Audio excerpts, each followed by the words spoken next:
So how do you make yourself open up to peace? Yeah, so that's such a beautiful question. So rather than make ourselves, but how do we open? How do we open? So it's useful to look at how do we close. First of all, how do we close to life? The protection thing. Yes, yeah, the protection. And so maybe coming into a room like this, I'm assuming you've maybe met each other before. But if we come into a situation we don't know anyone, there's a tendency to close, a tendency to protect. Maybe in our relationships, in family, intimacy, friendships, we've been hurt in the past and we close. Maybe, as I said, we've experienced a traumatic event and so we close. Maybe we have emotions that we feel if we don't keep them in check will run rampant. And we don't want to be responsible for what may happen. The thing with that is that what may happen isn't actually here. So here we are sitting together, meeting like this. And all of us can notice right now, are we open or are we closed? Are we guarded? It's understandable when you haven't met me before or someone before, there may be a wariness, there may be a guardedness because you don't know who I am or what I'm going to say, or we have no idea. So we get to see that. We get to see the rising of the thought. And do we follow that thought? Do we follow that instinctive survival impulse, even though here we are sitting relaxed in a chair? Or do we just be here? And as we hear, we notice, is there a sensation? Is there a quickening? Is there an impulse? A habit is usually to move. The most typical habit is we move into our thoughts and we follow a thought, even if it's as innocent as, isn't that a lovely picture on the wall? You know? So it doesn't have to be a negative thought. We can distract. It's how we move. So how we move and how we close, and as we become aware of how we close, we get to stop and meet the closure, first of all. And as we meet the closure and we be here fully with the closure, we get to sense what's under the closure. And maybe it's fear, maybe it's loss, maybe it's grief, who knows what it is. So the willingness to not know what it is and be here with it, that creates the opening. So your words were, how do we make ourselves open? So it creates the opening. Then we're not trying to open, we're not forcing anything. It may be uncomfortable, which is why we move in the first place. But if we're willing to stay here in the face of anything, then through this we discover peace. And so right here, sitting here, what are you noticing? Well, what you say rings true. Like only last week I went into town, and I hate going into town. So I'm on guard like this. If someone bumps me and I freak, you know, I don't know what it is, but I just hate in town. And I thought, no, I'm just going to enjoy it. You know, I'm going to force myself to enjoy it. Yes. So I'm looking up and I'm trying to find some sun because, you know, the buildings are so high and everything like that. And it's just like a tribe of ants going everywhere. And I just can't. It just gets me, even just thinking about it. Yes, yes. Like this. Anyway, I just thought, no, just stop and try to enjoy this. And there was a man playing piano in the middle. And it was just so beautiful, and I thought, I'm just going to stop and listen to this. and it was just so divine. It was just. So there's a couple of fear thing. Yeah. So there's a couple of things. There's a common theme through what you said. When I was willing to stop. When I was willing to stop. When I was willing to stop. So we do two things. There's the willingness to stop. Do we fill ourselves with what there is to avoid the fear? Or are we just opening in that stopping and, as you say, innocently enjoying whatever there is? As the fear arises, we can also stop. And it might sound contradictory, but we can enjoy the fear. Now, I'm not speaking about in some weird way, enjoying fear. But really, we are afraid of fear. We run from fear. And we don't actually know what fear is, because we haven't stopped long enough to actually meet it, to discover what it is. And so if anyone is having any experience of fear in the room, you can test this out. You can notice, what is this fear? Where is it? Not the story of it, not the content of I'm afraid because, or this happened, or that. Not that. Just the sensation. So I feel the fear here, just talking about that. Yeah, it's so stupid. I know it's stupid, but we don't even. But we don't. So we tell ourselves all kinds of things about it. So what if it's not stupid? What if there's just a sensation in the body and we're calling it fear? Yeah? And so the willingness to just notice it. And in the noticing it, as you say, we notice it and suddenly it's like, oh my God, it's stronger. Because I'm noticing it more. So we continue just to notice it. And we notice what it is, what's happening. Maybe there's heat, maybe there's cold, maybe there's palpitations, maybe the pulse is changing. Maybe we start to notice the closure, how we want to get away. And so we just kind here, kind to ourselves in the opening, and say, well, what is it really, this sensation, if I open to it? And we open even more. And even more, and as we open, we actually discover that fear is nothing. But we can't think that on top.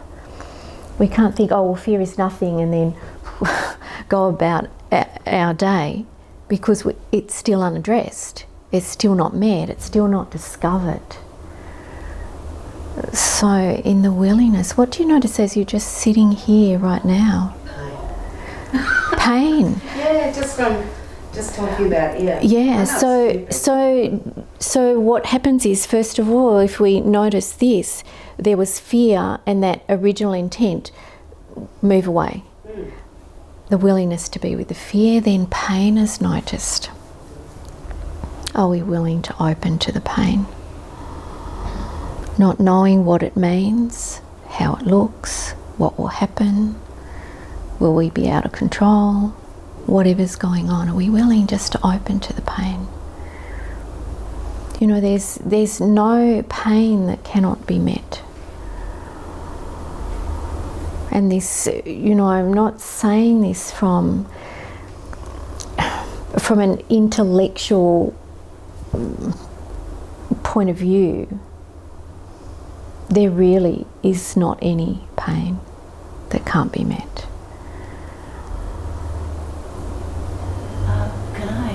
Just make a comment. Yes, darling. I believe that fear is very much like anything else. Fear can be positive because it's a human response sometimes that we need in order to flee something that is about to happen. Absolutely. So that can be needed to help us. Yes, absolutely. So something falling out of the building, and that will give us the impetus to run. Yes. So this is a survival, this is a natural animal, because even though we're sitting here thinking we're human beings, the body is animal response, the survival response, and so fear is an important part of that.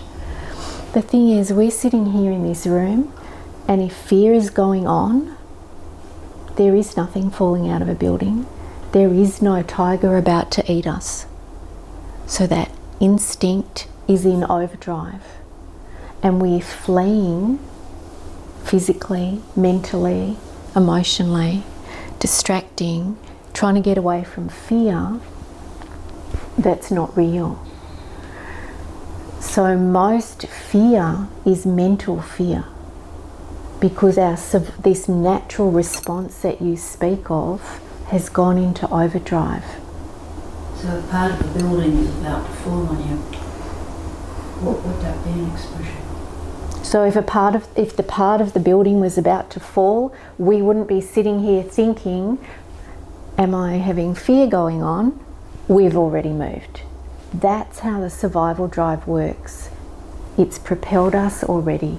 That flight mechanism is already in action. Occasionally it's the other way, and we see this with animals as well, that it causes us to freeze. The reason it causes us to freeze is because in the wild, if we looked harmless, played dead, we might not be eaten. So it carries over into our human experience, this same survival drive. If we're walking around or wandering through the city with a fear of something might fall out of a building, do you see how that's not real? We may have had an experience where we've had something fall out of a building, like we actually may have had that experience. But in that moment, you're walking through the city, nothing is falling out of a building, but the fear is running. So are you willing to open to that fear? The other fear, that natural instinct, it propels you. It's either stopped you, that's it. Yeah, that's natural, normal. It's not about getting rid of fear. It's about opening to what fear really is.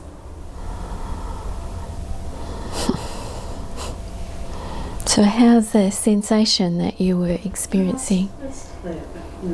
Yeah, so yeah, yeah, beautiful, and you get to just open with it and notice what is it. Learning process, isn't it? Yeah, a willingness, almost an unlearning process, an unlearning process.